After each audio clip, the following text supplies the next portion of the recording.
Drew, go ahead, take us away. Probably quite a difference in your last couple of games. I'm sure that you thought that the guys were far below what would be expected from an offensive and shooting standpoint. But what was it like kind of going through that and then having the breakout that you did?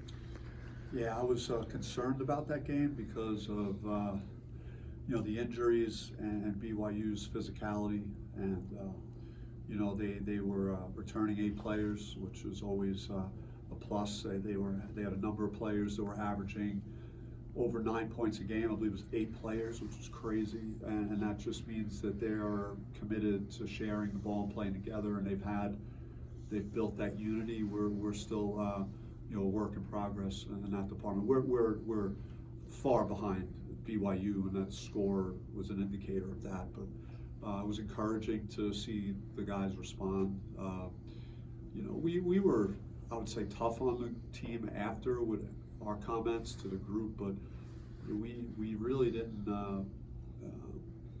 We just focused on ourselves. We didn't really talk much about Vanderbilt that whole day, and just wanted to see how the group would respond, and I think they did in a positive way. So how do you feel just generally about the offense right now?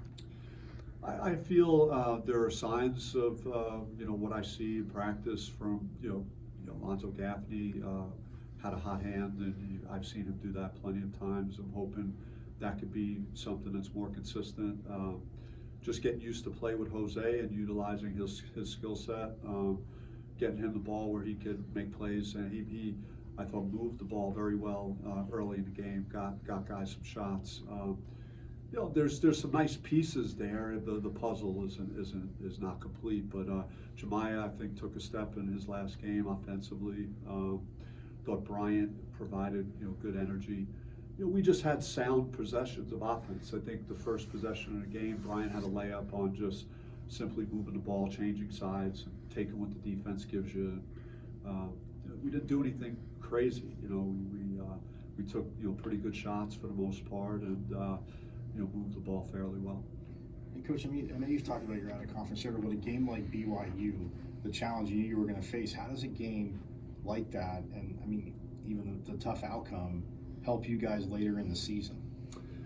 Well, it doesn't hurt you. I think my message has been is you see where you stand, and you get exposed sometimes. It wasn't a pleasant experience on Thanksgiving for sure to go through that, but it was hey, this is what a really good team looks like right now at this stage in November, and we're not there yet, so we have to get better and do what we can to facilitate that. We haven't hurt ourselves yet. We've won the games we should have won. We've lost to teams that I think will have really good seasons. We just, we got to figure out with the rest of the non-conference schedule where we could, win a game that's meaningful and not lose any games that we shouldn't.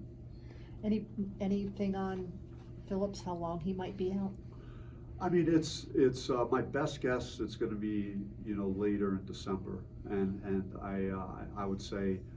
With the nature of his injury to be on the more conservative side, I would say best case would be the Pac-12 tournaments, Pac-12 conference schedule.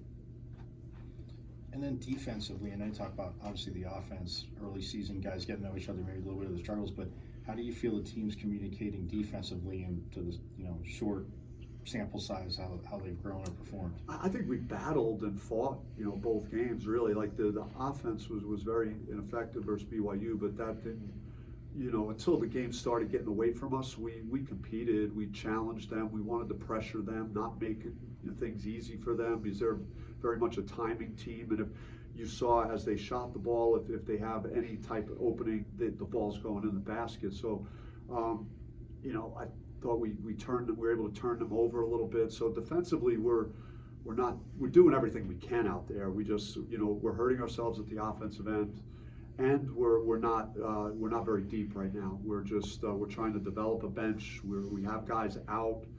It looks like we just lost Zane Meeks for this game coming up. He's been battling a foot issue that he had when he got to us the first couple of weeks of the summer. So we're ultra thin in certain positions, so we're just trying to do the best we can with it. What have you thought about the bench? Because different games, different guys that you're using. What's that? Yeah, searching still, trying to figure things out. Kamari Lands, I view as a starter. I know maybe his numbers haven't shown it yet, but he's got the ability to score, and I think he'll help us a lot over the year. Went to Bryant in the Vanderbilt game to get more interior size. After you give up, 18 offensive rebounds, you got to try and maybe do something different, get a little more size on the floor. So that was the only reason I made a lineup change there. And then from there, it's like, Braylon Green showed me some stuff, in the Vanderbilt game, good on the ball defense, hit a couple of shots, didn't try and do anything he couldn't do. So for a freshman, he really, I thought, performed well. Keel Watson also just, he made a layup. He hustled and played with energy. So we'll just see. I mean, every game is going to present us different set of circumstances, and we'll try to continue to develop it. So you'll either have to play Akil more or play a Jose like a 4 in some of these situations if you have your injuries? Yeah, I think we're gonna, as Bryant goes to the 5, we'll have Alonzo play some 5, and I want to get him at the 4 with Bryant for more size. Kamari already knows the 4, so he'll play some 4, and Keel will get minutes at the 4, and Jose in a pinch. I mean, he's still learning the perimeter, so I'm trying to give him, all the reps at the 3 right now. How about Frankie's defensive efforts? Obviously, he leads the country in steals or whatever. Yeah, I mean, it's been great, and he was very locked in both games in Vegas, and kind of willed us to victory against UMass Lowell with the steals, and he's just got natural instincts and nose for the ball and really anticipation, and he's strong and athletic, so it's a really good combination, in terms of being that type of player that could make those plays. Coach, Jose is obviously one of your better players, but how much does his late arrival kind of delay the team's chemistry and line ability, I guess?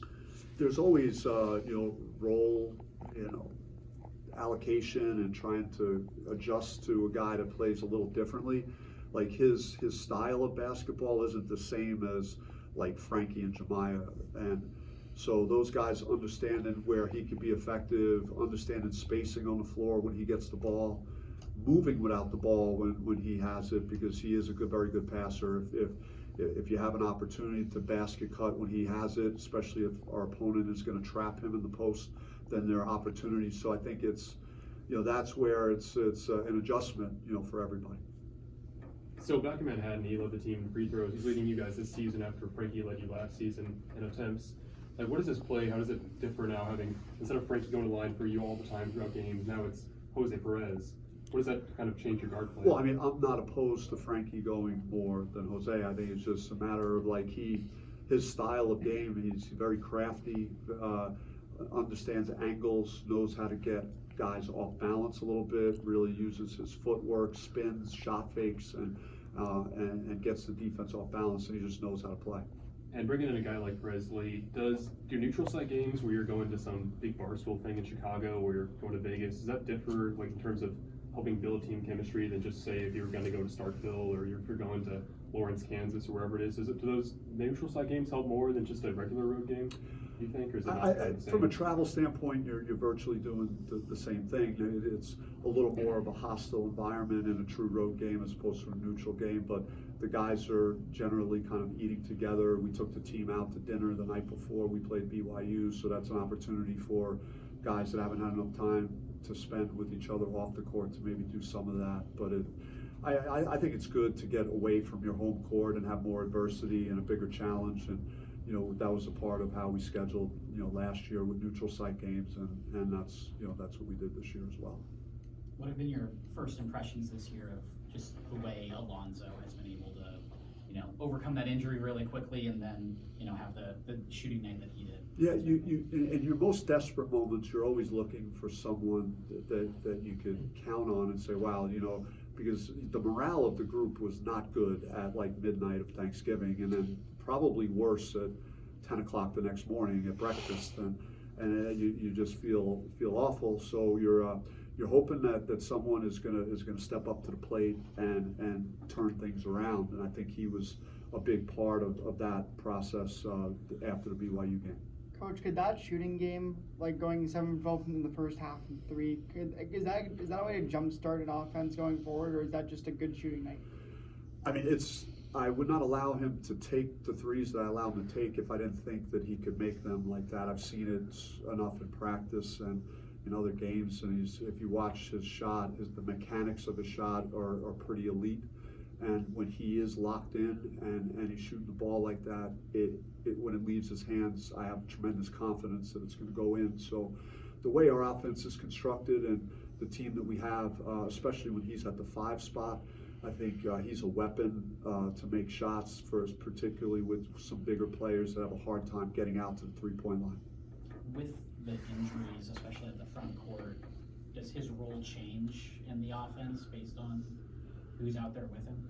I just think, yeah, we could spread it a little more, open up the court hopefully a little more, and as we start proving that we're a better shooting team than we've shown the first few games, then I think defenses will have to honor us, from the perimeter more consistently. We've got to get more guys making those type of shots, and I think our offense has the potential to improve. I like that we didn't strictly just settle for jump shots, though. I think our percentages were good, and the percentages of threes we took relative to twos was very good in that Vanderbilt game. How much do you look at that when you kind of, analyzing a game, kind of two percentage? I mean, I pay attention to it. You don't want to, have something be out of proportion, and certainly sometimes it's a measure of, how engaged you are if you're settling as opposed to being in attack mode, trying to, and I think the way we were making the threes, was in the flow of our offense. It was off of one cross-court dart that Jose threw right to Zoe for a 3. I mean, that's just good basketball because you're getting a chance to read the defense and the players shooting the ball in rhythm. So it depends the quality of the shot more than overanalyzing those percentages. Coach, what does Sam Houston State do really well that makes you that makes them such a good team, makes them tough to? They're a feisty team. They're scrappy. They force over 17 turnovers a game, so they're going to challenge us. They're going to, get some passing lanes. They got good athleticism. They average 29 free throws a game, which is a lot. That's a sign of just how aggressive they are to attack. Kid Barnes on their team is averaging 19 points a game versus their 2 power conference opponents, Oklahoma State and Ole Miss. So he's performed very well in those type of games. And they're a team that won a lot of games last year, is used to winning, has that winning culture. They were in a 1-possession loss at Ole Miss, so they're certainly not going to be intimidated in the surrounding. Do you think this could be one of the toughest overall non-conference schedules that you've had? Possibly, in terms of, especially the opponents that are the quote-unquote bye opponents. There isn't really a breather on our schedule in that regard where you show up and win, especially with what we're dealing with guys being unavailable, whether it's injury related or others. Anything else? All right. Cool.